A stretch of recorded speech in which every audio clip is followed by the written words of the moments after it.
Thank you Sven for Lisa, Mika, and others. As I introduced the girls to each other, Mika stood up, and I caught a sign of awe in Lisa's eyes. She just couldn't believe it. She had to look up at a Japanese girl. Then, however, she saw the boots and smirked. "Oh," she said, "the platforms. But still, you must be tall." "Yes," Mika was equally amazed, "but you taller. You're a giantess."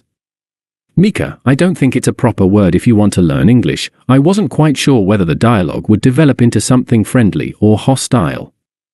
"Sorry, Lisa." "I don't mind, heard that before." The Russian was still smiling. "The fact is, though, I've never seen a Japanese person taller than myself, even a man, let alone a woman." "How tall are you, Mika?" "In these shoes, 2 meters and 3 centimeters. It was my turn to be amazed. You don't often see a Japanese girl who stands 6 feet 8, heels or no heels. "Now I see you really are into tall, beautiful women," Lisa laughed, looking at me. "Me too." By the way. What did she mean? "And you're beautiful," Mika assured her. "Well, if we all feel the same, what are we doing here?" and asked Lisa. "Shall we continue in my room?" Interesting, I thought, very interesting indeed. She lived on the same floor as me, but her room was significantly smaller. Once inside, Lisa embraced Mika, stroked her orange hair, pulled her closer, and gave her a long kiss on the lips. Again, I was stunned. So was Mika, I guess. When they paused to take a breath, she said with a mix of expressions, a bit of fear, plenty of excitement, on her face, "I never did this." "Me neither," responded Lisa. "I mean, I could never find an Oriental girl tall enough for a standing-up kiss." "Hey, you, down there." At last, she noticed my presence. "Are you going to stay like this forever? Either you're with us or without."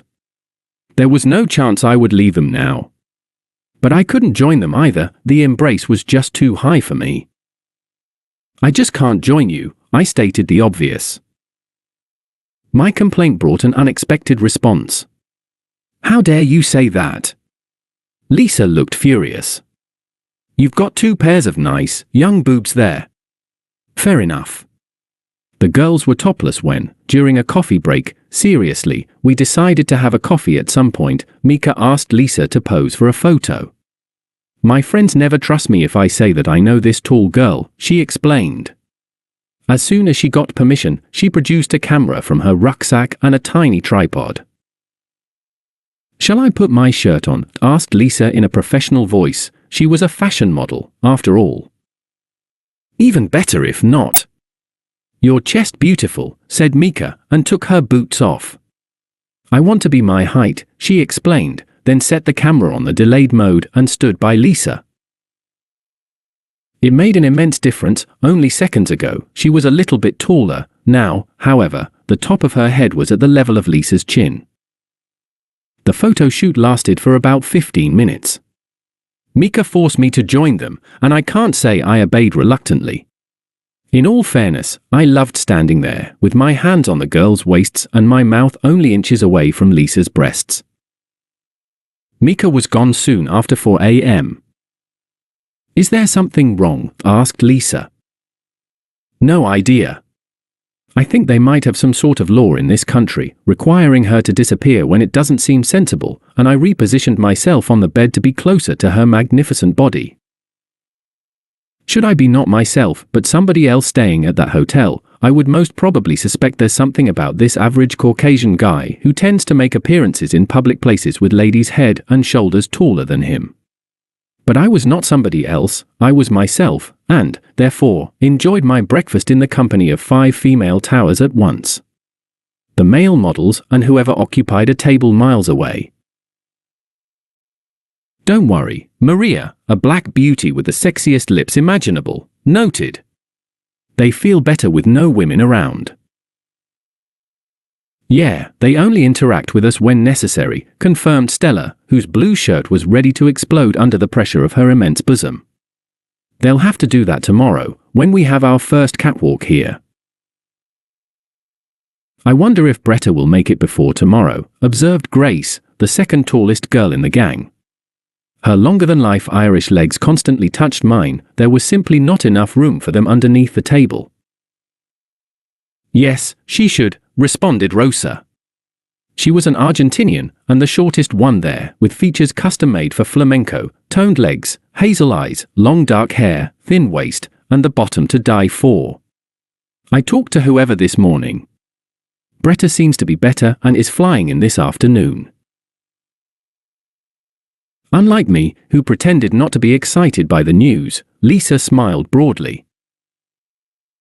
I'm so happy to hear this, she announced, as if it wasn't obvious. An hour later, I met her in the lobby. We'd arranged to take a walk together. Again, I felt a little embarrassed about being with a girl whose shoulders were at the level of the top of my head. People kept giving us odd looks, the weather started to change for the worse, skyscrapers around us stared down with a hidden menace. Not too long, okay, she asked. I want to meet Bretta in the hotel in a couple of hours. Who's she? I decided to play a little. Also a model. And a very good friend of mine. She's nice. And very special, really. Each of you is special. Is there something particularly special about her? It would be nice to hear about Bretta's height from a girl who herself is very tall. Well, first of all, she plays a vital role in our shows. She demonstrates wedding dresses, making catwalks complete. So what? You could do it. Or, say, Maria, I'm sure she would look unforgettable in a white gown. No, Lisa chuckled, no one can replace Bretta. You see, she's near A. I prepared to gasp in disbelief, but she suddenly stopped. You know what, I'll say no more. Wait until you meet her. And, given your habit, I bet you'll like her even more than you like me. That was a very serious moment. I already started to get angry at myself for having an affair with Bretta's best friend before I actually met her in person. How then would I try to approach the girl of my dreams? Meanwhile, bearing in mind Lisa's bisexuality, I wasn't sure I would be allowed to incorporate myself into their relationship. Wouldn't you mind that? It took balls to ask the question. No, of course not, she laughed, hugged me tightly, pulled me up on my tiptoes, and kissed me on the forehead. Don't be silly, I told you, she's a very good friend of mine. What a nice summer.